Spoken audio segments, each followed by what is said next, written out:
Hi everyone, welcome to the Applied Mathematics course. Today we're going to talk about why you need to learn ODE, okay? ODE. So what exactly is ODE? ODE is what we call the ordinary differential equation. For instance, in a very famous example, this is what we call the Volterra equation. You can see here, let's see,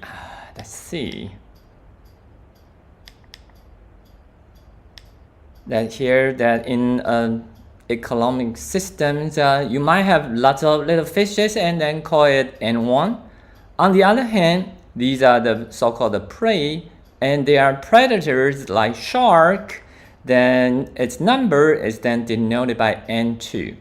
And there is a very interesting way that you can write down how N1 and N2 changes with time. And that would depend on their reproduction rate, or what we call fitness, but they will also depend on how they interact with each other. And this sort of understanding is basically what we, under the mathematical framework, call ordinary differential equation. And this set of beautiful equations is what we call the Volterra equations. Okay. So before we really dive into the technical details about the ordinary differential equations, I would like to remind you one more time that this is like new learning materials and also the last unit that we will cover this semester. And ODE is a very simple yet powerful tool in describing scientific phenomena. As my comments in the chat rooms, there are four major methods to describe scientific phenomena that you would encounter in either realistic situation or in your super real textbooks. And ODE is the elementary entry level of these four techniques. And I do hope that before you graduate from the physics department or from the college, you can pick up all these four fundamental theoretical techniques. Not to mention, if you just add in some sort of quantum flavors, it will be even more interesting. Okay, so let's go back to our course materials today. Ta-da! So the full name of ODE is ordinary differential equation, and of course ordinary differential equation are for ordinary people like you and me, and I suppose they are extraordinary differential equation like for genius like Einstein. So let me start with the simplest ODEs. So let's go back to this very beautiful simple example on simple harmonic oscillators. For simple harmonic oscillator, if you drag the mass out of its equilibrium point x at equals 0, you can describe its motion by a dynamical variable xt. And thus you write down the force equal to ma, and a is the second derivative of x with respect to t. And so if you write it down, then this f equal to ma corresponds to an ordinary differential equation. So let's try to learn a little bit more.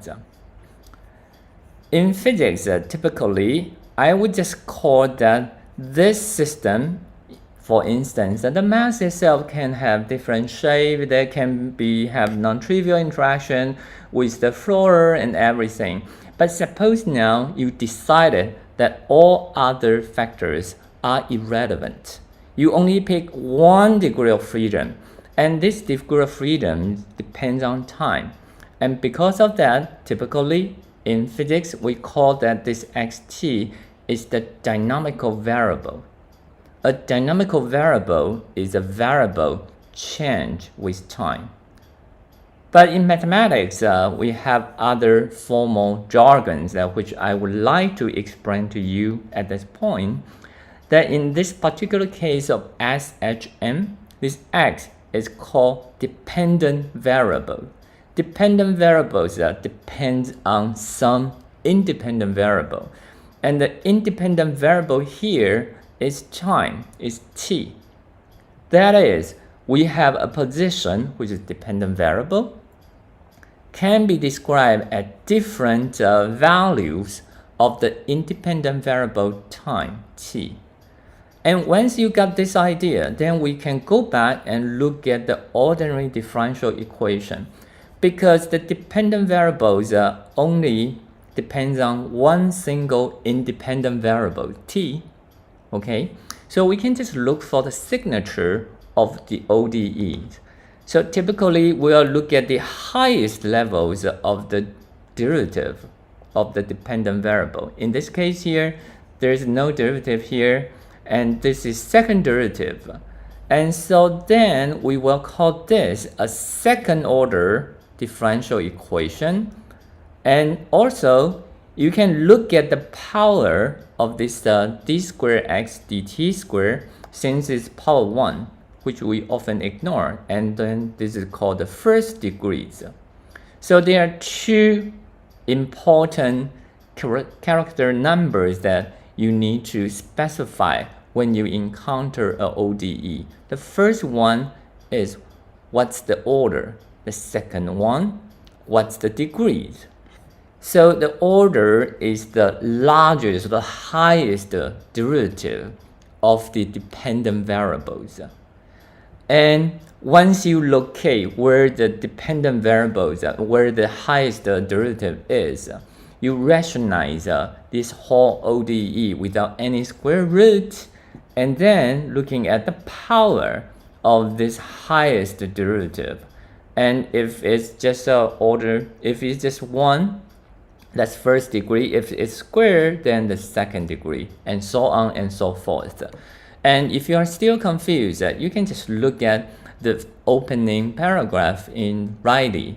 Then you will find plenty of examples that you can practice with. Okay? So going back to this very simple harmonic motion, it's described by this first degree, second order differential equation. And remember, typically this first degree sometimes is not that important in real life, so we will particularly focus on what we call the second order. So this is a second order ODE. Okay, so that is the simplest ODE that you would encounter, and it completely changed this whole idea. When you learn simple harmonic oscillators in high school, you were taught in a very strange and twisted way, right? The teacher will draw some circle and saying if you just project it with lots of geometric projections, you just said that the simple harmonic motions is a projection of the circular motion with uniform speed. But why would we understand simple harmonic motions this way? Simple harmonic motion means something vibrate or oscillate with just one frequency. And why is that? That's really because you write down F equal to ma, then you get an ODE. And you got an ODE, and then you can solve this whole thing. And you solve this whole thing, and you find it oscillates with just one frequency. And that's why it's called 简谐运动. Okay? It's not picking up the shoes. It just means monoharmonic. So I do hope that even though this example is really simple, it changed the way that how you look at the equation of motion F equal to ma from now on. Okay. And ODE is one of the simple yet very powerful tools to describe lots of phenomena. For instance, for a parachute, with dropping from airborne from the airplane down to the ground. And if you try to write down the equation of motions, yes, it's F equal to ma. And of course, you got gravitational force, you got ma. But you will find that its friction in this particular case is minus bv squared. B is some constant, v is the velocity, and thus instead of choosing the dynamical variable to be x, it's wiser to choose the velocities. And so then you end up with this nonlinear first order ODE. So that's simple. Second thing, which I truly encourage you to do so, if you take a paper cup and dig a little hole at the bottom, you can ask yourself, of course, the water will leak out, right? So this is the very interesting water leakage problems. And so this HD will decreases as time moves on. But what exactly, or how does this HT goes down? Exponentially, linearly, or some other crazy function, sinusoidal oscillation? We don't know. And it turns out after a little bit of analysis, we can obtain a ODE here. So you will write that dHdt is minus k square root h. You can ask yourself, what's the degrees of the ODE? What's the order of the ODE? First of all, this is just first order, right? This is the highest derivative is dHdt. But is it first degree? No, because there's a square root here. So you really need to square this whole thing and get dHdt squared equal to minus k squared h. Okay? And so this is actually a second degree. So even for a very simple water leakage problem, the ODE you obtain can be non-trivial. And so what would be the solution? Aha. And of course, we can also go to this very famous Lotka-Volterra model, which is also known as the fundamental equation for prey-predator model. Here you got lots of prey here, okay, you've got lots of fish described by N1. And here you got the predator, which can be shark or larger fish described by N2.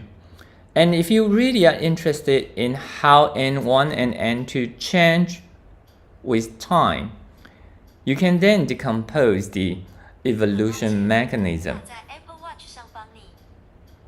Great, I trigger my Siri one more time. For instance, let's look at the N1 first. These are little fishes here. Okay, so these are the little fishes, they are the prey and N1. So what's the mechanism when you try to describe these little fishes? They're basically, they can grow, right, exponentially. So there's an alpha N1 term. But on the other hand, because the presence of N2 will increase the potential death rate of N1. So there is a potential death rate that's just called minus beta N2 times N1. So then you got a nonlinear term like this one. On the other hand, for dN2 dt, think about the fate of a shark. A shark without any prey would just die, right? So that's the intrinsic differences between prey and predators. For predators, without food, they would just gradually die. So then you get a minus gamma N2, which means without fed by the prey, it would just decrease and die out exponentially. On the other hand, the presence of prey sort of increase the birth rate, right? And more fish you have to eat, then the survival rate just boosts up. And thus you have a birth rate which is proportional to N1. And so the birth rate times N2 then give you this interaction term that is N1, N2. So now you get an N1, N2 term representing the change that N1 and N2 encounter with each other. But then here it appears as a minus sign, while here it appears as a plus sign. And this minus sign, plus sign difference is the fundamental mechanism driving the ecologies and also the stable equilibrium between them. Okay, Without these sort of competitions, this whole ecosystem would not reach a dynamical equilibrium. So that's interesting. So as you can see here, we have 3 different scientific problems. And once you know how to extract the important degree of freedom, you can write down the corresponding equation of motion, typically would be ODE, and then try to solve this ODE. Then you would have a very hand-on understanding about the scientific problems. And so that's really, really helpful. Okay? So that would be the fun part. And I do hope that I will explain these examples a little bit more so you sort of understand how to apply them. But keep this in mind. Learning the technique of ODE is the same as learning linear algebra. It's the same as learning differentiation and integrations. You need to work out lots of examples to accumulate your personal experience so then you get familiar with all the tricks that how you're going to solve these ODE. Okay, so I'm going to introduce the first professional jargon. It's called general solutions. So let's come back to the simple harmonic motion again. The equation of motion is a second order ODE, and of course that one can find a general solution. We are looking for a solution which after second derivative will go back to itself with a minus constant. And you can plug it in that you will find a cosine omega t or sine omega t or satisfy the criterion. And in fact, because this equation is linear, I encourage you to try. You can indeed plug in the C1 cosine omega t plus C2 sine omega t.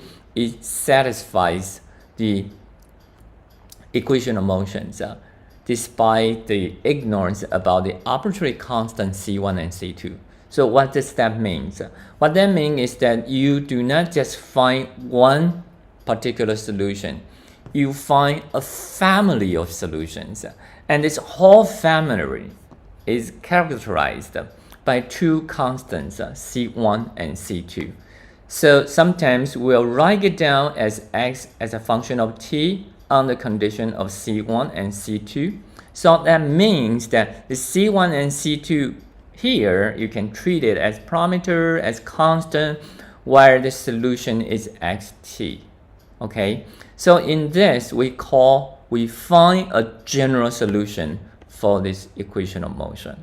And sometimes finding the general solution can be simple as this one, but sometimes, most of the time, it's really, really difficult. Okay, so now you have these 2 arbitrary constants, and this arbitrary constant can be determined with the terminology explained in Riley. Riley calls it boundary conditions. Okay, so the BC is the brief description of boundary conditions. But in some other textbooks, they would differentiate boundary condition with initial condition. I guess Riley loved relativities. So then initial condition can be viewed as some sort of boundary conditions in the space-time instead of just space. So I have no problem with the terminology. That's just said that we have 2 boundary conditions. Then you can determine these constants. And so basically, you got 2 arbitrary constants is because that you can actually specify 2 boundary conditions or 2 initial conditions of the system to get a specific oscillation in simple harmonic motions. So if suppose now that I give you that at t equal to 0, that x0 equal to a, standing for amplitude, that you just pull this whole thing, and x prime dx dt is 0. So that means that you pull the mass m away from its equilibrium point with the displacement a. And then you release it. What's the solution? Well, you can actually see, because x prime 0 is 0, if you taking derivative, this cosine become minus sine and this sine become cosine.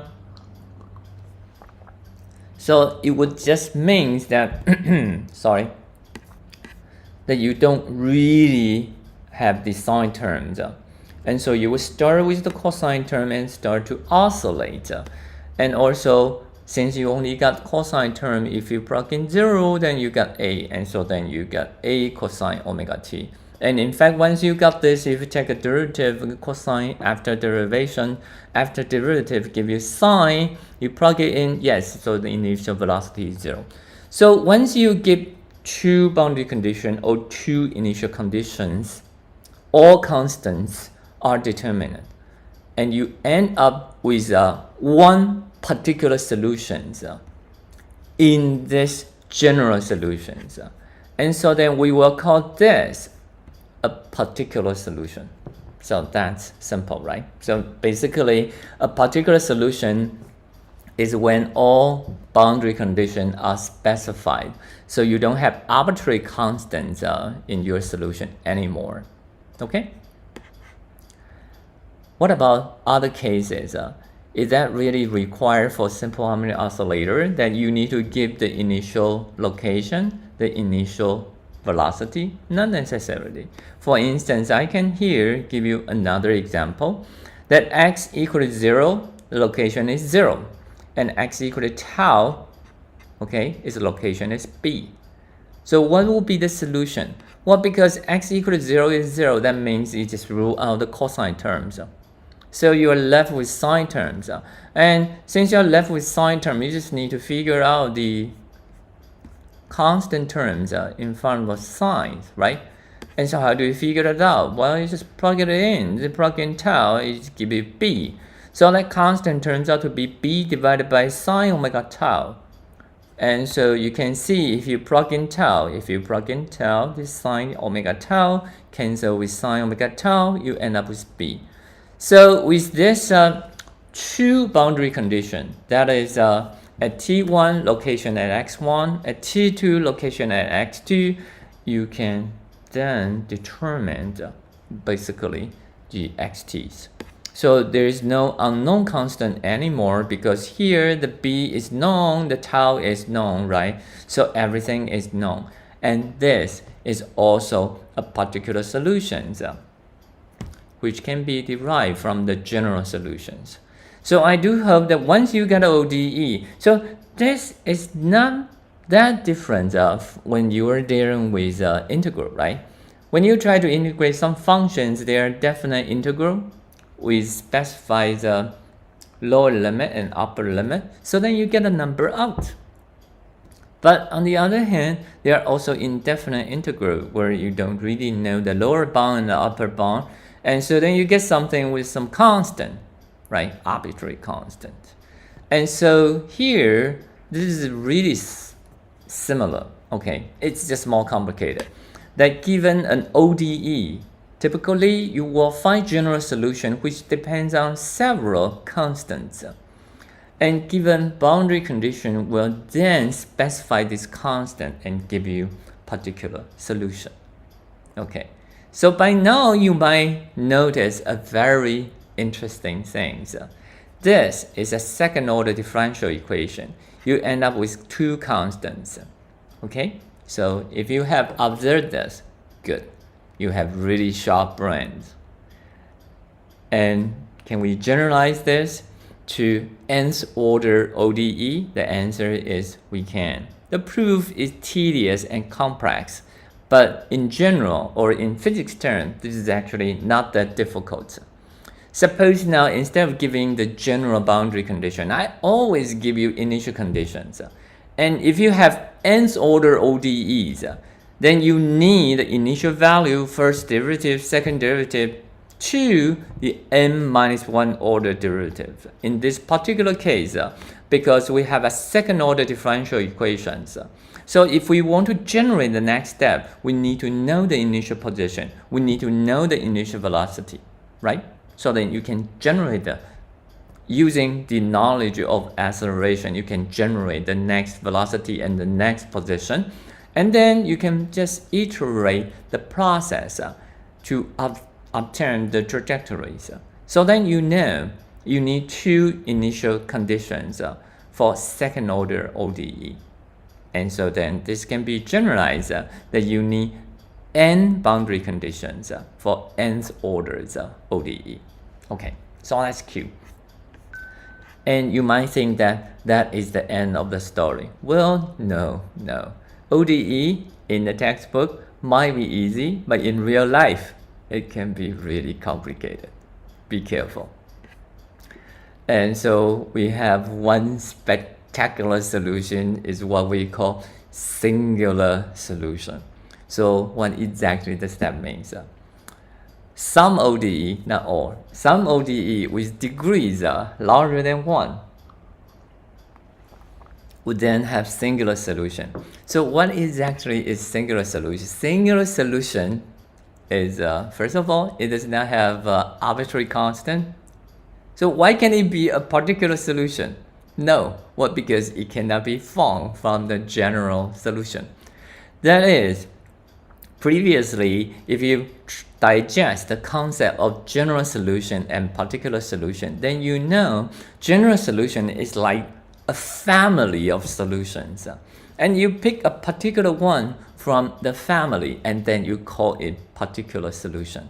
And this singular solution is not in the family, but it satisfies the ODE. So how does that happen? Well, let me just give you one famous example in history.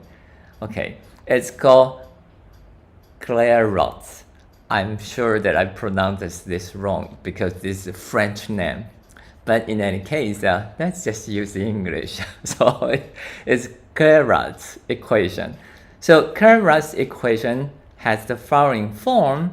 That is, you already find the solution y, except it's expressed in terms of its own derivatives.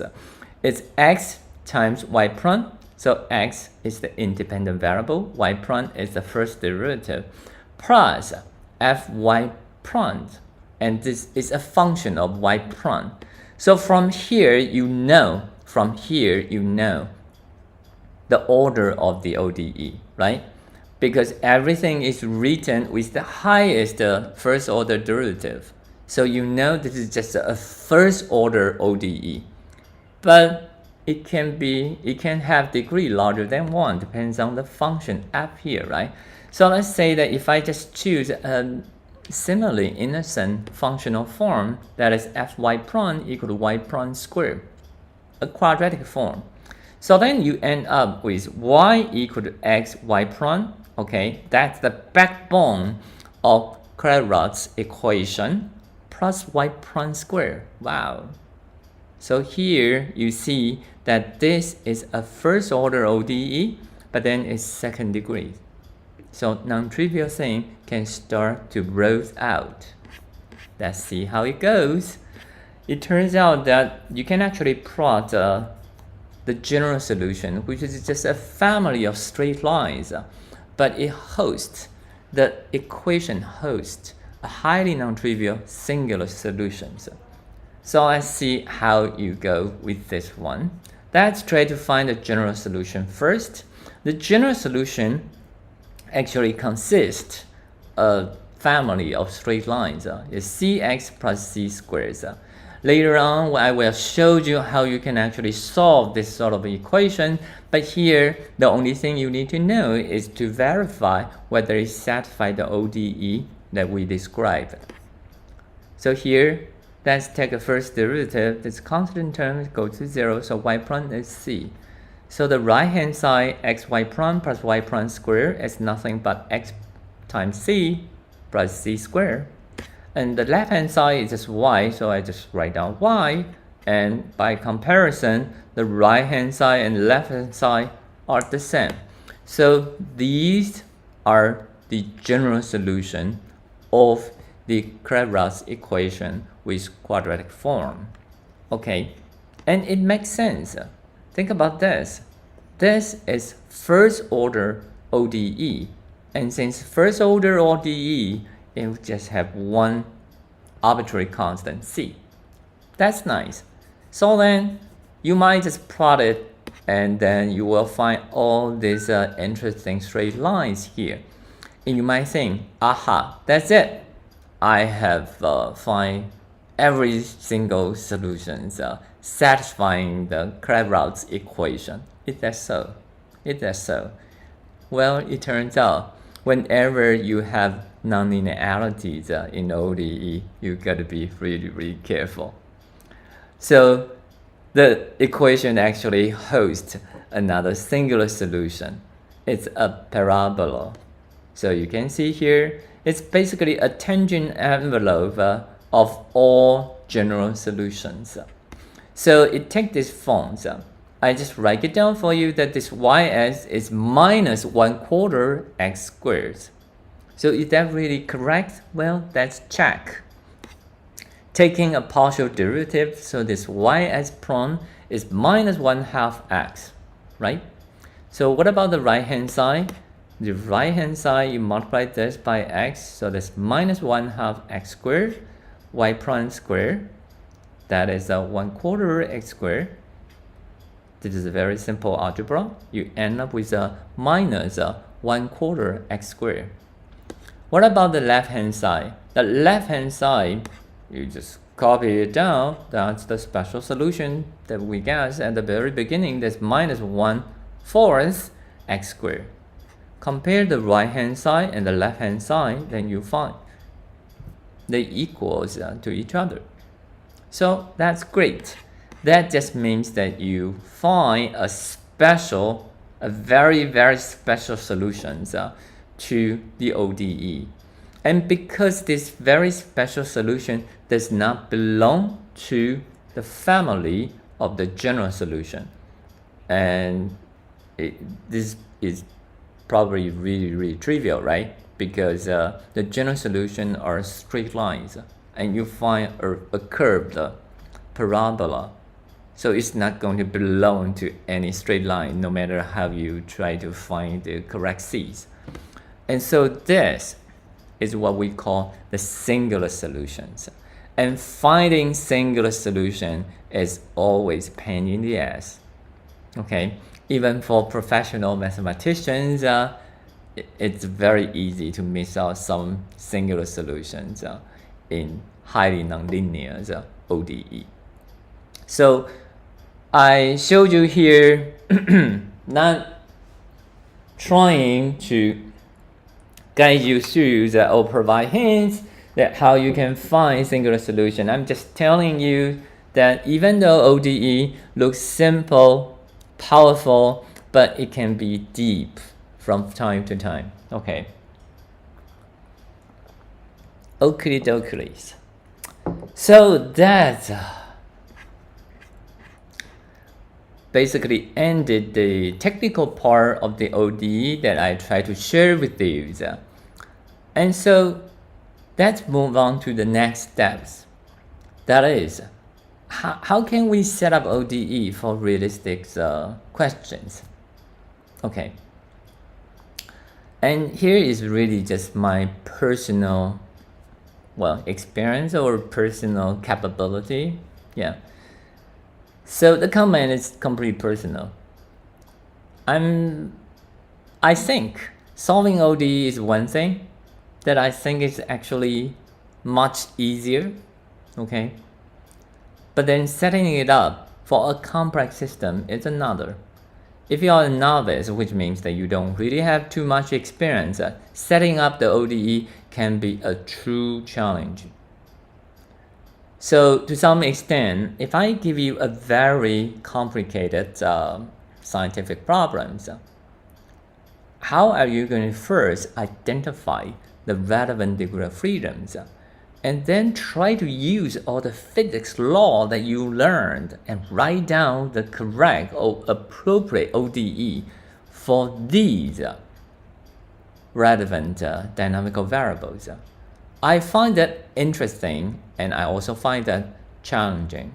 And once you got the ODE, of course, you need to learn the basic technique to solve it, either analytically or numerically.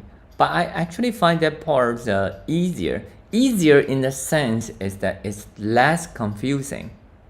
That means that there's some specific technique that you can try to attack and find a solution of ODE.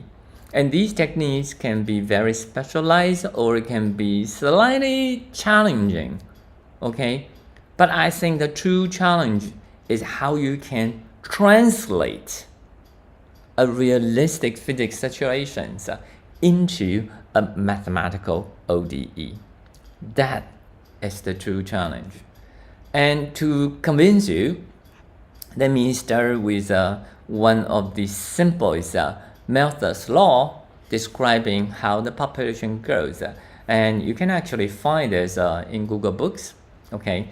And this is like one of the most influential books in human history, not only impacting how Darwin think about the evolution, so it has very strong scientific impact, and Malthus laws also has strong influence on politics, ecologies, and economics, and all sorts of things. So this is something that you should just read and then try to appreciate how people start to think about the principle of populations.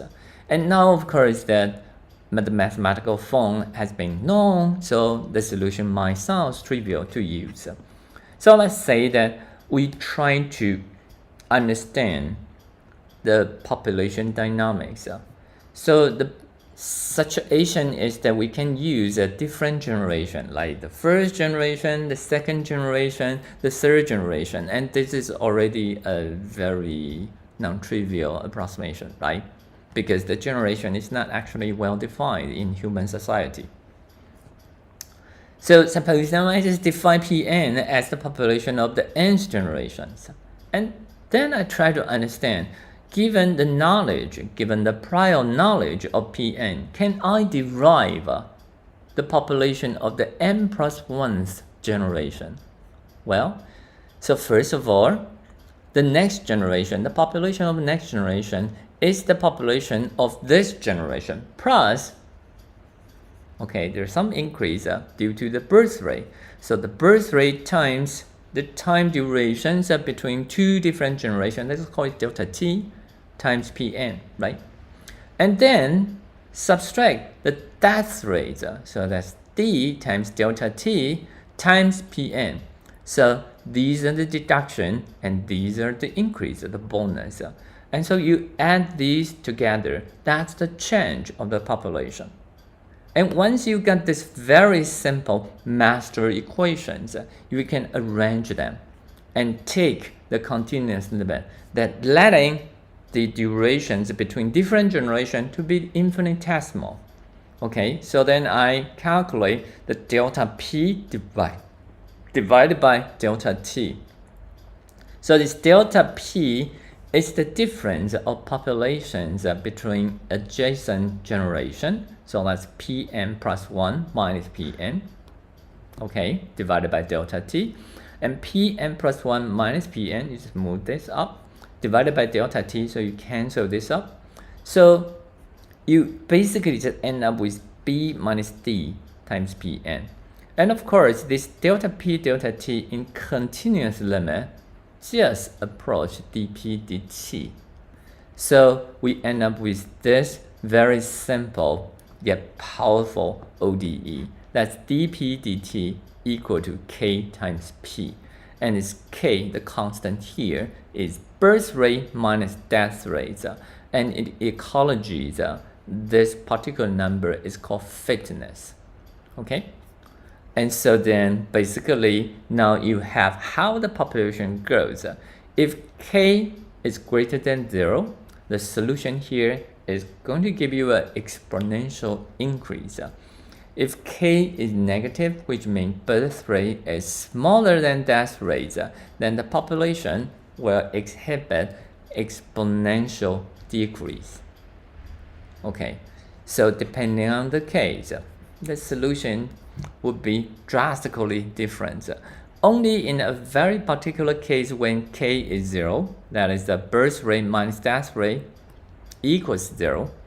Okay, that means the birth rate and death rates are equal to each other.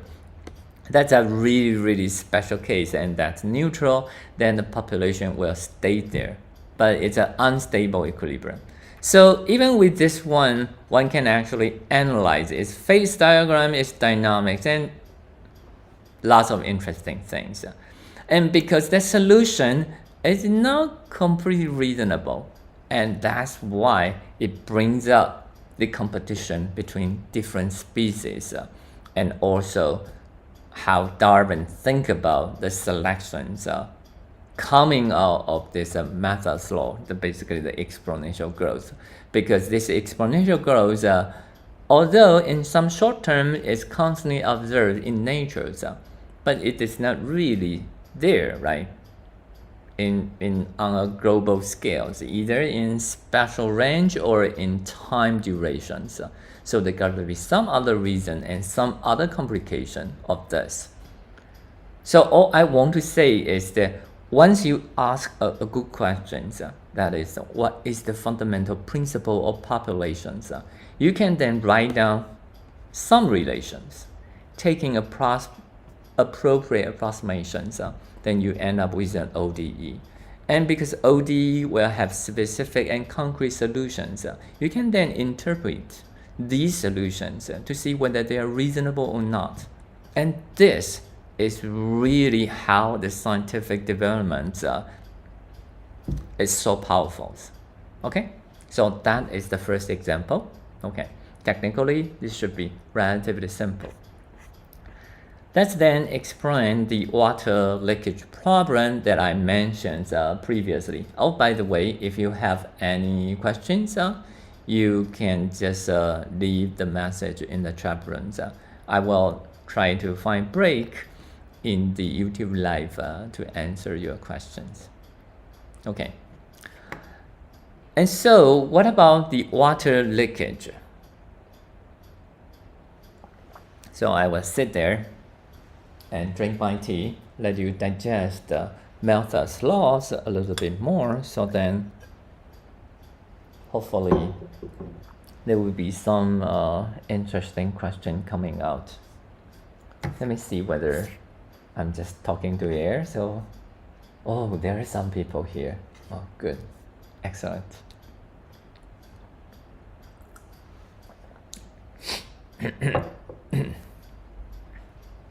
So let's go back to the water leakage here.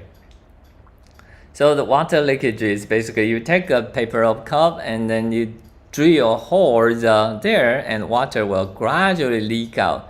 So how are you going to describe this whole thing? So the first challenge is that whether you can really identify the correct dynamical variable or not. And I guess that's not particularly difficult. That is the height, okay, of the water level. So that's the first one. Then you need, you need 3 steps to really write down the appropriate ODEs for the scientific problem. The first one is that you need to figure out the leaking speed. So how do you do that? Well, we write down the Bernoulli equation, or corresponding to basically the energy conservation. So then we know if we set the reference there, okay, then you get this 1/2 rho v squared, the kinetic energy. And here we are assuming that the cup or the area A is much larger than sigma, okay? So the velocity here is really, really small, so we don't care. Okay, so there is only potential energy, and by this we then know that, oh, okay, the water leakage speed, the leaking speed, is V equal to square root of 2gh. So that's great. Why do we want to do that? Well, because we try to write down the dynamical equations, the equation of motions for ht, right? So you need to express all relevant physics quantities in terms of h. So that's the first one. What about the second one? The second one is that you need to calculate the leaking mass rate. That is within unit times, how much mass leaks out the cup. Okay, so to do so, you can directly just calculate that if you know the current, and then if you know the current density and you multiply by this area sigma, then you know everything. But we have derived before for a water flow, its current density is rho times V. So the current density means unit time, unit area, how much mass flows through. So you multiply by the area of the hole, then this will give you, this will give you the mass leaking out the cup. So the leaking mass rate, the dm dt, equal to minus rho v times sigma.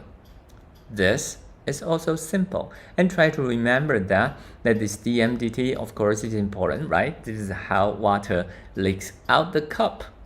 And it's expressed in terms of v. And since v can be expressed in terms of h, so you're pretty good. Okay.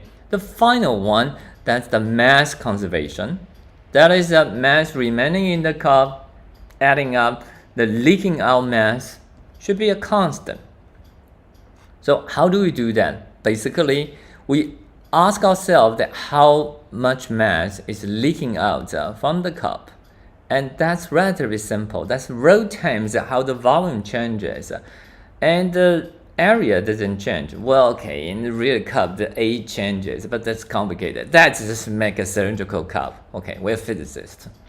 And so let's assume you have a cylindrical cup, which of course is not very easy to find anyway. And so then this is A and dH dt and times rho. So that's how the mass changes in the cup. And it should equal to minus rho v, right? That's how the mass leaking out. And because the v here is square root 2gh, and then this is just square root 2gh, and you found that the rho cancels out. So you end up with a relatively simple differential equation, dH dt, sigma divided by a square root 2g times h. There's a square root here. I'm sorry. Okay, there should be a square root here. Oh, otherwise this becomes linear. And so then if you name this as the constant k, sigma divided by a square root 2g, then you end up with this differential equation. And I would certainly encourage you to find the solution of this one with the initial condition that the ht equals 0, if some, let's say, just h0. Okay, and so how does this solution ht will look like with this first order differential equation? Try to find it. You will find it really, really fun. And you might have a complete new understanding about the free falls. Okay, so that is slightly more challenging than the methods law that we talk about. Okay, so that's about the water leakage. And if you then are really just not convinced that whether this ODE can really solve complicated problems, I can assure you that it's really powerful. So this is just a paper we published a couple of years ago, okay? And in mathematical journals, so teamed up with two mathematical friends, Professor Schütz and Professor Fiedler in Germany. We actually find out, just read this very interesting thing. This is called classification of potential flows under renormalization group transformations. Sounds Greek, right? So what that means is that we try to understand a complicated system and then try to describe that there would be tons of electrons and thus has many types of interaction between them. And you just label the strengths of each type of interaction as GI, and then try to derive, if you just look at the system at different length scales. So this L is actually log L, okay? It's a logarithmic length scales. And with the different logarithmic length scales, the interaction looks different. And by the transformation, this is what we call the RG transform. Okay, for the RG transformations, one can then infer whether the system will remain metallic, will become insulating, or it will become superconducting. Okay, so it's really interesting and powerful. Unfortunately, as I said, setting up the ordinary differential equation is challenging, and so it is challenging. But this challenge has been finished by many outstanding scientists, including that I also have some humble contribution. But you end up with the differential equations, it should be easy to solve, right? But it is actually not. So at the end of the day, teaming up with a mathematician, then we actually find a much better way that how you can classify the solutions of these equations.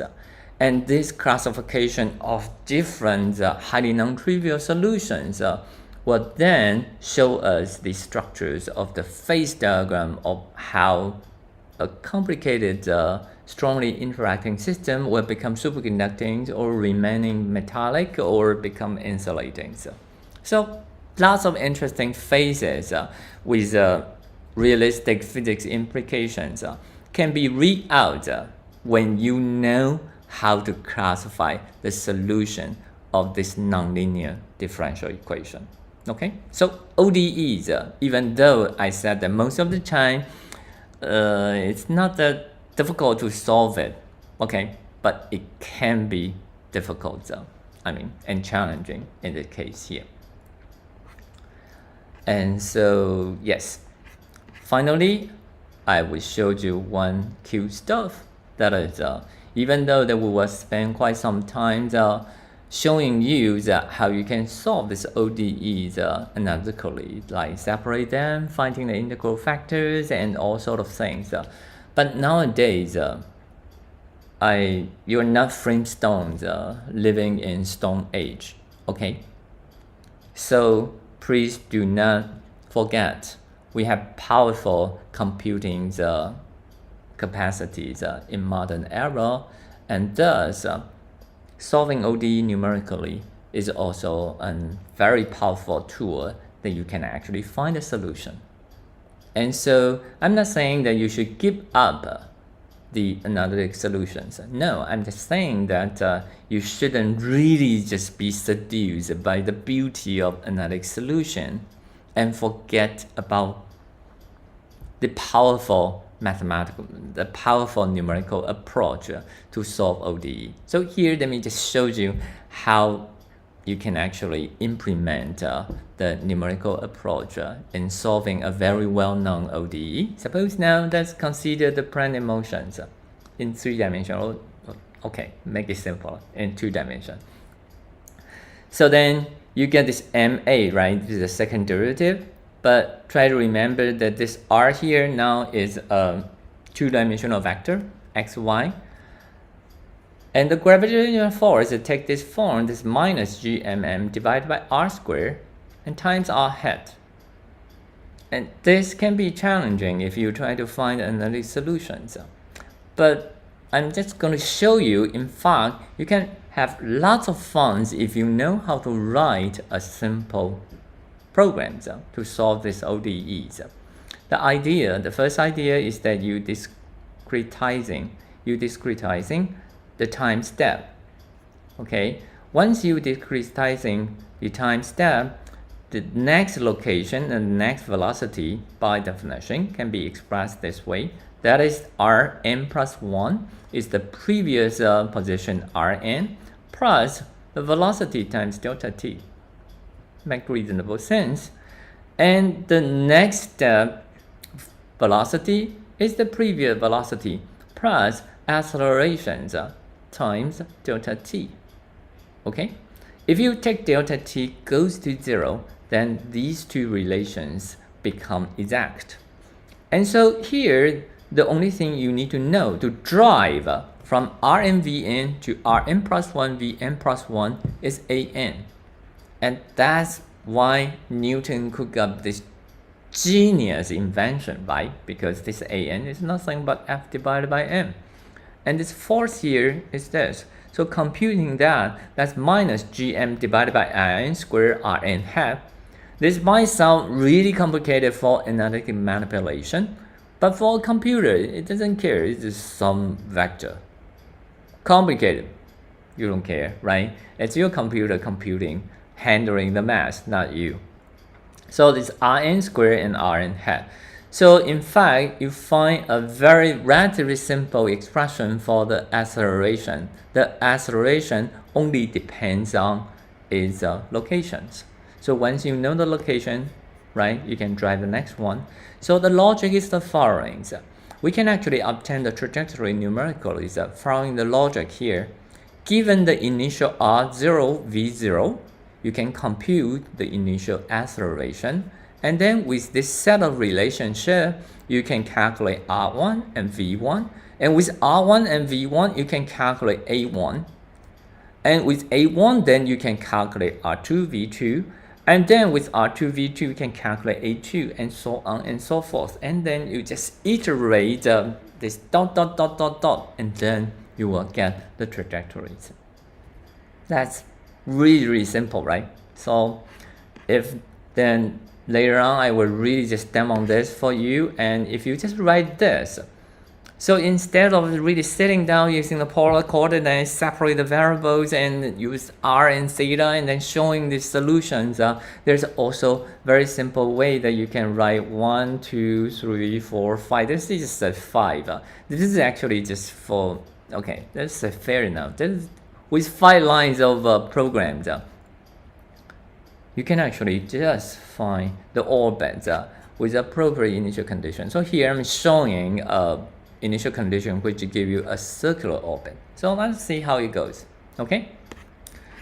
So the program that I'm going to use is Mathematica. And so here I will start with the classical plane in motion as an example. The sun is located at the origin, and the Earth originally I'm setting it at 1, 0. Okay, no particular reason. It's just easier. So. And varying, now I'm trying to do this not realistic situation because the Earth and the Sun, the orbit is already set, right? It's not something that you can manipulate. But suppose now the solar system is just your personal scientific project, so then you can do the following. See, that's the fun part of trying to simulate this whole thing by numerical approach.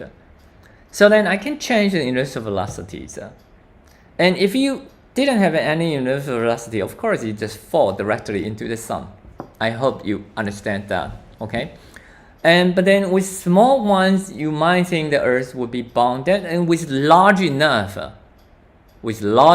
speed, I think you can guess that the Earth can just escape and behave as the common trajectories, okay? The hyperbolic curve. So if I just choose the unit where the g times m, the gravitational constant, and mass to be 1. Okay, I'm a theorist, sue me. So I'm setting gm equal to 1, and thus the criterion is actually becoming really, really simple. That is whether your initial speed is larger than square root 2 or not, then it will lead to different answers. So in the following, I'm going to show you 4 different types of initial conditions. The first one is that I'm going to show you if I choose a V0 equal to 1, the orbit turns out to be a circular one. And if you choose a speed slightly less than 1, what would you get? You get an ellipse with the left focus, with suns at the left focus. And on the other hand, you can also shoot it off a little bit more, larger than 1, 1.2. You still get an ellipse according to Kepler's first law, right? But then you will find the location of the sun as not the same. Finally, if you shoot off this whole thing with a larger than square root 2, right? So 1.6 is larger than square root 2. Then you'll find the orbit is open because the total energy is positive, and thus the Earth is not bounded by the sun anymore. See? And so how I'm going to write this is of course a little bit depends on which program that you use. So here I'm setting the initial condition 1, initial condition 2, initial condition 3, initial condition 4. The first bracket here, this is 1, 0, that representing the initial position. So I'm setting them all the same. And the second set here representing the velocity. And these are the technical detail you probably don't need to know. This 10 to the minus 3 is basically the delta t I choose. And these are the total duration that I try to generate the trajectory. And then I choose the appropriate one so then the outcome looks beautiful. Okay, so your professor is preparing the course carefully. Okay. So now let's just try to start with initial condition 1 here. Just change that. So suppose now I just run this whole thing one time. So I'm writing in 4 different initial conditions. And then I try to run. See, look how fast this can be. With modern computer, you can just basically now I just generate all the trajectories. The next step is that I can now show it to you. Wow. So you do get a circular orbit. That is, if the Earth start here with a unit velocity 1, then you end up with a circular orbit. And as you can see, I print out the initial condition for you here. And this can be easily verified. Why? Because at this location, what's the gravitational force? That's minus gm divided by r squared, right? R is 1 and I set gm equal to 1, so the force is minus 1 towards to the sun. And we also know that should equal to v squared divided by r, and so the v is 1 divided by r. It's still 1, so it's 1. It's all 1 basically. I'm setting everything 1 so then it equals, and that's why that you got these circular motions. So let's try out. Try to remember this whole thing. So this trajectory is a circular shape with 1 here, 1 here, 1 here, and 1 here. If you then move slightly slower, you know you get closer to the sun. But in what sense? In elliptical sense. So let's see how it goes. So now I finish it. Let me plot it out for you. So everything is quick. See this beautiful part? Yes. See, instead of getting a circle, you get an ellipse. And the sun is located at the left focus, right? So you get 2 focus here and it's located at the left focus. And also try to imagine how this compares with the previous circular orbit as smaller. So it makes sense. Okay, so in this way, the numerical solution actually gives you a pretty good handle about how the trajectory changes. Okay, now let's try to boost up the speed a little bit more. Suppose now I change it to IC3. Okay, so that's done. So how does the trajectory look like? Wow. So you see, as we expected, because the speed is faster, right? So we expect the trajectory should expand and typically larger than the unit circle because it's loosely bound. Okay, and it is indeed so. You actually get an ellipse like this. But right now, sun is located on the right-hand side. So it's the right focus instead of the left focus that we showed before. And so that's when you have a velocity of 1.2. Okay, what about the final example? If now I really speed up to a velocity of 1.6, it's greater than square root 2, okay? And once you do that, you change the orbit completely from closer to open. So now you see here, this is the sun and the earth shoots off with faster speed than square root 2. And the total energy, you can calculate the kinetic energy and the potential energy, because the potential energy is -1, right? And so then you just shoot over this whole trajectories, and this, if you try to fit, is hyperbolic trajectories. And so basically you won't see anything. Let me try to convince you that that's actually the right thing. If I change the plotting ratio here, see, you find that it shoots off, and eventually this is almost a straight line. And so that's a hyperbolic curve. Okay, so but this is a little bit ugly, so let me change it back. Ba-bum. Okay, so that's the 4 different trajectory that you can try out. And I give you this example is basically that you can of course play around with this program with completely different initial conditions. And it gives you lots of freedoms that how you can actually understand this fictitious solar system will behave. If the Earth is changing, is for instance, here I'm changing the magnitude of the velocity, that is the speed, but then maintaining the rectangular shape, right? What if that I use exactly the same velocity, but then I just change a different angle? What happens there? Seriously, what happens there? Or for instance, if right now I'm doing something funky, for instance, instead of using 1, 0, suppose now I just change it to be 0. The initial velocity is also 0, and I play around with that. And what will happen? So let me read in this initial condition, and then try to run it.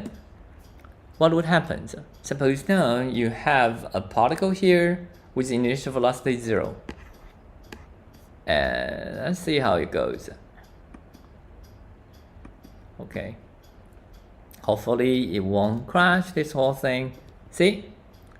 It basically just passing, it just shoot over to the suns. Okay? And so that's reasonable. And so what does this mean to you? Basically, it would just shoot off and then oscillates and shoots off and oscillates. Okay? And so then you can try out different settings of everything and play around with that. Let me set this back so that I don't. Let me make sure that I can reproduce the circle. Okay, so that's pretty much what I try to show you today. And you can use your favorite programming language to show this. The reason I choose Mathematica is because, well, it is really because that it's relatively simple for teaching. You can also choose Python. Python has lots of interesting programs and everything, and of course you can choose the die-hard programs like C or C++ and try to generate this whole thing and then express your simulated data. So I guess that's pretty much all the thing that I tried to show you today. And what is RHS and LHS? Right hand side and left hand side. What if there are more than 2 independent variables? Finally, someone is asking this really interesting question. So I said in the very beginning saying that if you just really go back to these, all these I'm using basically physicist perspectives. The most important the independent variables is time. What if you have more than 1 independent variables? What happens there? And so I'm inviting, and what if the dependent variable is a vector value function? Oh, that doesn't matter. So try to create up 2 different things. If the dependent variables turns out to be vectors or all sort of different forms like this n1, n2, they're still ODEs. The fact that they are called ODE, the ordinary, okay, is because they only have ordinary derivatives. And if you have more than 1 independent variables, then you should know the answer. We would end up with, okay. So let me just, I prepared this slide for you. Basically, there are 4 different approaches to classical dynamics. The first one is that you identify the degree of freedoms and then you have just one independent variable. So then you just write down the equation of motions and these will give you a set of ODEs. And so this is the elementary or entry levels of how you try to solve scientific problems. But sometimes you will find that this degree of freedom eventually diverges and then there are different ways of describing the scientific problem. For instance, if you want to see how the gravitational wave propagates or how the electromagnetic wave propagates through space and time. So it is more convenient that you introduce a field. It can be a scalar field, it can be a vector field, which depends not just on time, but also on the locations. So then the independent variable becomes x, y, z, t. And that's why previously we learned all the techniques of vector operators. And here now, you don't just have one type of derivative. You have many different types of partial derivatives. So when writing down the equation of motion, and in this case here, we typically call them field theory, and you end up with a PDE, that is partial differential equation. So ODE, PDE are just 2 fundamental techniques that you can handle with either. If you found you just have one important independent variables and then you find the degree of freedoms and then you can write down ODE. But in some other cases, it's more convenient that you use a field description and thus using the PDE to describe the dynamics of the fields. And so the PDE then is slightly harder than ODE. But this is like few degree of freedom, this is like infinite degree of freedom. But sometimes when you encounter a problem that the part that you are interested in still have few degree of freedom, but it coupled to infinite degree of freedom. So then you end up with an open system. In that way, you will find its dynamic is stochastic. And in that sense, it's actually better to use different algorithms, different microscopic algorithm to perform numerical simulations. And finally, the layer 4 approach to classical dynamics is what we call the data analysis. Sometimes there's something you're interested that you don't even have a handle to build a specific microscopic model. So for instance, you might be interested in natural images. And you know natural images are not just random images because you can generate random images from computers and they didn't look like natural images. So there are some hidden patterns behind this, but you don't really have a clue how to extract them. And you can directly resort to what we call the statistics or what we call the data analysis. And with different implementation nowadays, for instance, like machine learning, it can extract the features in your data and then try to learn what happens in the phenomena without introducing an intermediate model at all. Okay, so these are like 4 different layers approaches that I listed out. So you can actually write this down as a checklist before you graduate. I think as an undergrad student, if you can pick up all 4 techniques before you graduate from physics departments, so then you are good. Your brain is good. Your job perspective is good. Okay, so good questions. And any other question at this point? If not, then I would just end the class today. So try to remember one important thing. Let me just really come back to my comment here. That is learning ODE, of course, is something fun that you might enjoy finding all the techniques that you can practice in the examples and also in the exercise in textbooks.